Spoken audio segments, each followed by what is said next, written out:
Hey friends, welcome to this bonus episode of Good God Talks. Every once in a while, I like to surprise you with a conversation that I'm having with another Bible teacher or author or leader in Christian spaces, talking about their walk with the Lord and the things that God has been sharing with them. And so recently, I got to sit down with Jennifer Dukes Lee, who actually was a guest host of Good God Talks way back. So I'll link that in the show notes here. But we were talking about her latest book, which is How to Love Your Morning. And I love Jennifer's approach to this. As soon as we get into this conversation, you'll be able to see why I was so excited to have her on for this bonus episode. And so let's jump into that. Jennifer, thank you so much for being back on Good God Talks. I am so excited to get to introduce you again to listeners who may have started listening to us since you were last here, back in fall of 2023. For anyone who doesn't know you yet, can you introduce yourself a little bit? Yeah, my name is Jennifer, and I am a farm wife. I live on the family's fifth generation farm up in the far northwest corner of Iowa.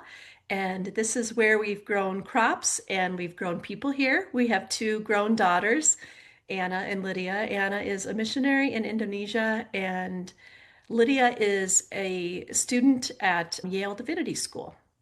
And I'm also an author and a speaker, and I guess that's part of why I'm here. It's a great part of why you're here. And we're getting to talk a little bit about your latest book, How to Love Your Mornings, which I feel like the title just really resonates with a lot of people, especially as believers. We want to love the Yeah. morning time. I am one of those night owl archetypes. So I was really excited to get to read it. Yeah, I think that's so true. I think this book really is for everybody. It's for people who like their mornings but want to love them with all the productivity. There's just like productivity junkies, habit junkies. Let's make the day better. But then it's also for people who feel allergic to mornings, that they're just not quite sure. They wake up continually on the wrong side of the bed and they just want things to feel different as they start their day. Yeah, I'm in that camp. I Okay. I snooze my alarm for far too long. If I can just have 5 more minutes, 5 more minutes, 5 more minutes. But I love that you give us permission by your example to reframe what it means to be a morning person, which I feel like takes the pressure off for some of us that are not those like 5 a.m. up with the dawn kind of early risers. Will you share how you define what it means to be a morning person? Yeah, so this is surprising to people when I tell them, like, even if you're a night owl, you're a morning person. I think it's easy to believe that you're a morning person if your chronotype, as it's called scientifically, is early bird, then yeah, I'm a morning person. But a night owl or somebody who wakes up to a lot of chaos, surely I'm not a morning person. But I want to pitch out that we all are. Any of us who are in Christ are a morning person. And I learned that while studying the more than 200 mornings mentioned in Scripture. And I discovered that God has a soft spot for mornings. I discovered that God is a morning person, and because we're made in his image, we are morning people too. And I think that's important. And I'm glad you started here, Jen, because I think it's important to let go of what we've assumed about morning people, that they're happy, clappy people that jump out of bed like a Disney princess, when most of us like are maybe hitting the snooze or hair sticking out in 10 different directions. It's not about when you wake up. We're going to throw that aside. This is my definition of a morning person. A morning person is someone who has learned to approach the morning with hope and intention. Even if that is your hope and intention is that you would wake up that way, then you count as a morning person. A morning person is also someone who sees those first moments of the day as a sacred threshold to love God. So we all, I think, want to have that. And the good news is we can. Yeah, I love this approach so much because I am not that early riser, as I've said. And at some points, I can look at my daily rhythms. Like I'm in a writing season right now, and the best time for me to write is in the middle of the night when my home is quiet and I can't possibly clean anything because it will be too loud. And so I have a later start in the mornings, and I can feel like, oh man, I really should be different about my mornings. But it's not the time that you're getting up, it's the way that you approach it. And you offer a question in the book, what if morning could be something to savor? Mhm. And so I love that vantage point, no matter what time morning is. You're working the night shift, you're getting up super early, or you are sleeping in. But what does it look like to actually anticipate savoring your morning? And I think a lot of what I pulled away from your book is that anticipation of how we view what a morning could look like. That's so good. And I think that's true because every one of us has a morning. And we can just choose to see it as, oh no, another day to have to just trudge through. Or we can see these as this thing to savor, as you mentioned, this place to love God and to see that each morning is an unrepeatable gift, really, Mhm. to unwrap. I think what we do is we do a disservice to ourselves if we let our chronotypes drive our mornings, like I'm an early bird or I'm a night owl, because how you name yourself shapes how you live. It will determine if you are going to savor a day. So if you see yourself as a non-morning person, like I am not a morning person, then you're always going to enter the day defeated before you begin. But when you begin to believe that you're a morning person and that morning is this moment of hope with God, you're not just claiming a label, oh, I'm a morning person. No, it's more than that. It's a way of setting the trajectory for how you're going to live the rest of your day. It's a way of savoring for sure. Yes. Oh, that's so powerful.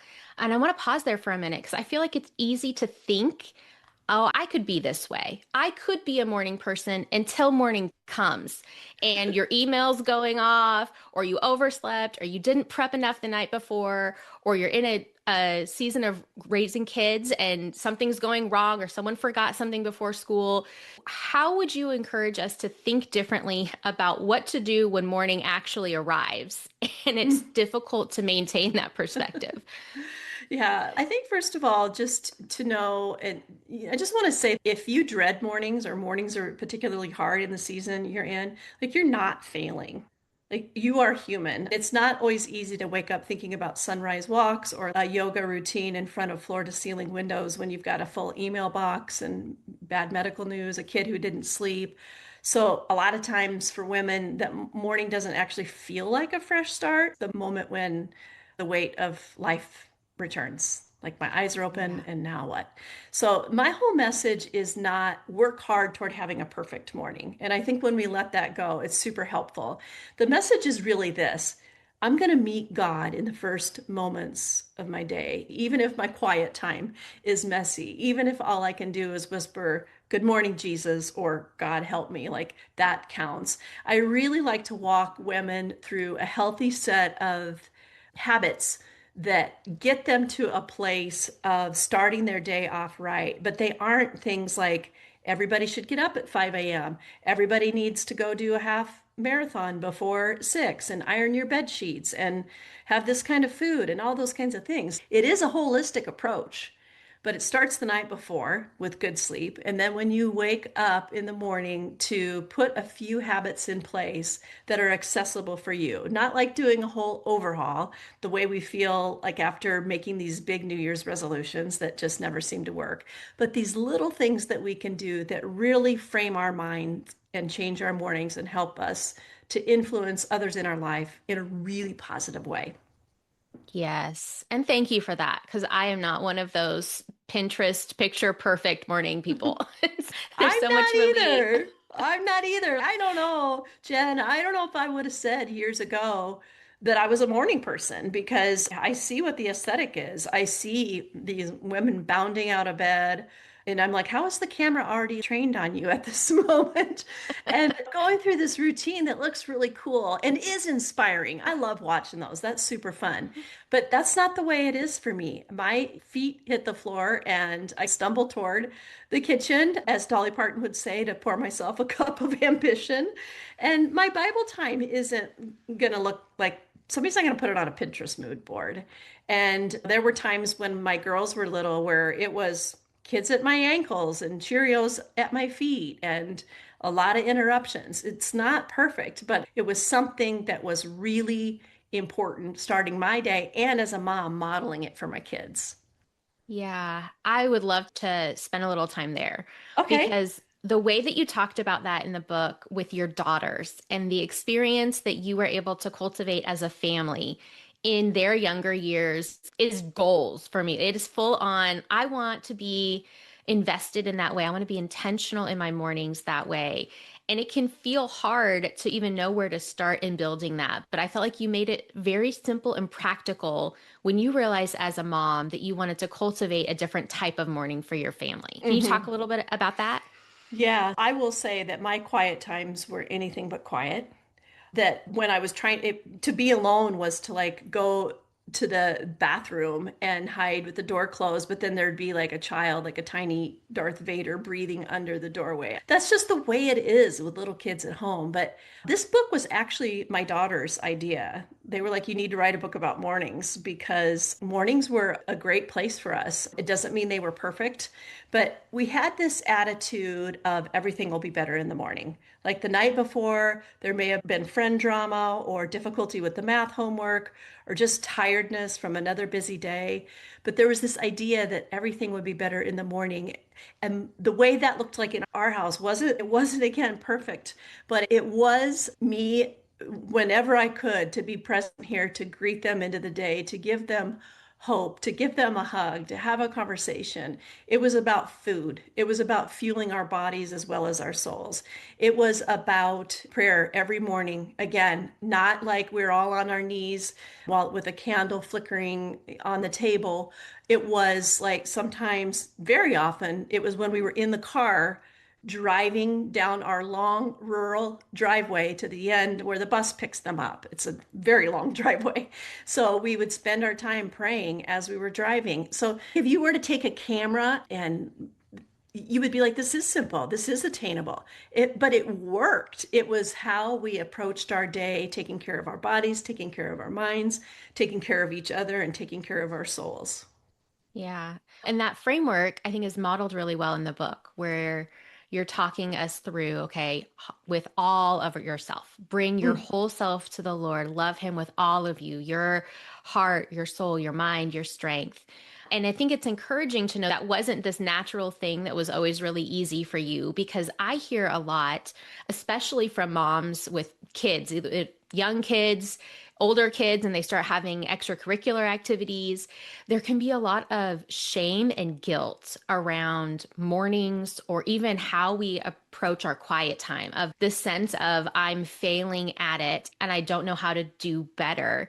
And I know one of the things that you talked about was even prior to this season with your own kids, your growing into a quiet time with the Lord began with you as a want to believer, which I love. Yes.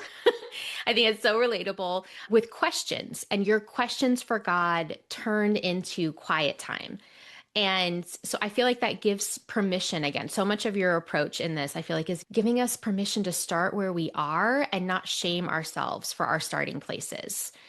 For a woman who might be struggling with that, with guilt or shame about where she's at and where she feels like she should be or where she'd want to be, what kind of encouragement would you give her about how to think differently about her mornings? I think it's important to know that there's nothing in scripture, and again, I studied all 200 plus. There's nothing in scripture that shows us that mornings are performative. It's all about mornings that are relational. That is, God met people again and again in the morning, and it wasn't because they had it all together. It was because they needed him, and often it was because he had something for them to do. Just look at very early in the morning, Abraham. Very early in the morning, Jacob. Very early in the morning, Joshua, Abimelech, David. Again and again, he was meeting these people in the morning because he had something that he wanted to say to them. Often he had something he wanted them to do. And then we see even just in the scriptures like Lamentations 3:22 to 23 that says that his mercies are new. When? Every morning. It says in Psalm 30, verse 5, that weeping may last for the night, but joy comes in the morning. And that's what I would say to that woman. Like those promises from God are true. Not to get so caught up in what am I supposed to be doing in my morning, but what is God doing in me in the morning. When you think about your morning routine or your morning ritual or whatever you want to call it, don't put so much pressure on yourself to get all these things right and tick all these boxes. Just shrink it. Make it simple, make it real, make breakfast simple but nutritious, make quiet time simple and small if you have to. Like you can have your lengthy Bible times later, but I do want you to spend some time with God, spend some time in His Word, in prayer, talking to Him, acknowledging His presence. It's these little things. It's not these big hour-long quiet times. It might be if that's what works for you, but it doesn't have to be. Yeah. I think that's helpful to remember also for the listener who's saying, my morning times are awesome. Like I'm killing it. I have a routine. Maybe they like to get up early in the mornings, but shifting the perspective from what I'm doing to what else might I notice that the Lord is doing in this time can bring a freshness, a renewal, even for someone who's saying, "Hey, my quiet times are great. I love getting up in the morning." Yeah, I think that absolutely. let's talk about that person for a minute too. So we talked about the listener whose morning times are rough. For the one whose morning times are amazing, what else is there for me? What else could I be missing? How can I up level my mornings because I love them already? Do you have any advice from what you've learned to share with them? Yeah, I would really encourage them to think about the morning routine of Jesus. And it doesn't say in the scriptures that he had one, but he did because we know that he was a devout Jew. And the Israelites and Jews still today pray the Shema. They've been doing it for centuries, even before Jesus was born. And it's based in Deuteronomy. And then Jesus quotes it again in Mark. It's this idea that you can love the Lord your God with all of your heart and with all of your soul and all of your mind and all of your strength. So, as a devout Jew, Jesus would have heard the Shema every morning since he was a little kid, and that would have been a part of his morning ritual as he grew up. That's what you do every morning is you pray that prayer. And I love it that he is expressing every day his intention to love God with his whole being. And that can be our intention as well. And the book really walks women toward heart, soul, mind, and strength practices throughout the book. So there are ways to think through what does it look like to love God with my heart? And maybe you're already doing that with a lengthy quiet time, but maybe there's something like worry that constantly weighs you down. Like maybe worrying is just accidentally a part of your morning routine. So I walk you through mind practices that help displace that worry with the things of God. And I think this is a part that we often miss as women is how do we honor the bodies that God gave us in the morning? So it may be that you have a great quiet time with the Lord, but you realize you're really low on sleep. Maybe you need to have a better evening ritual to make your mornings even better. Maybe you need to move your body a little bit in the morning because you realize, man, if I don't move in the morning, sometimes I just don't get that exercise done at all. And also taking care of your body with the food that you put into it, like how you're going to start your day. So it's a very holistic approach. And for most of us, we're doing a couple of those things fairly well. But if we really want to level up our mornings, we can love the Lord our God with all of our heart, soul, mind, and strength, like Jesus did. That's fantastic. And I would be remiss to let you go without talking about this too. There's also a Bible study that Yes. comes along with How to Love Your Mornings. And so, listeners, you can get both or either. How do they complement each other? What would you recommend? Yes. One of the things that's really important to me when I write Bible studies is that they wouldn't feel like this is what I already read in the book. Thankfully, there's a lot of material because with 200 and some mornings and God doing a lot of things on the backdrop of a morning, I had a ton of content to work with. So they are complementary in that I give you readings in the book and then you can do things in the workbook. And then on top of that, I have free videos. So there's a lot of content that you can go through. It would be great for a group of women to go through or all by yourself. And it is possible that if you couldn't afford both the book and the Bible study does the work all by itself, it can stand alone. Okay. So there's a wealth of resources to help us really love our mornings, which I'm so grateful for. Jennifer, thank you so much for being on the podcast. Any closing thoughts that you would want to make sure to share? Yeah, I really want for women to wake up to each new day saying, Lord, thank you for another day to live, to enjoy, and to love you. that God, my circumstances might not be the greatest right now, but I trust that your mercies are new every single morning and every single moment. Yeah, that's so good. Thank you again. Thank you. Friends, I hope you are as encouraged as I am by this conversation. I hope it takes a load off if you are not a natural early morning, bubbly, break of dawn riser. And I wanted to give you links here in the show notes for all the places that you can connect with Jennifer Dukesley and find her many books, including the latest one, How to Love Your Morning. And if there was a theme or a topic that really sparked in your mind or heart, I encourage you, take that idea over to the Lord and talk with Him more about it. I know there's more that He wants to share with you as you go through daily life with Him. And as always, have a good talk.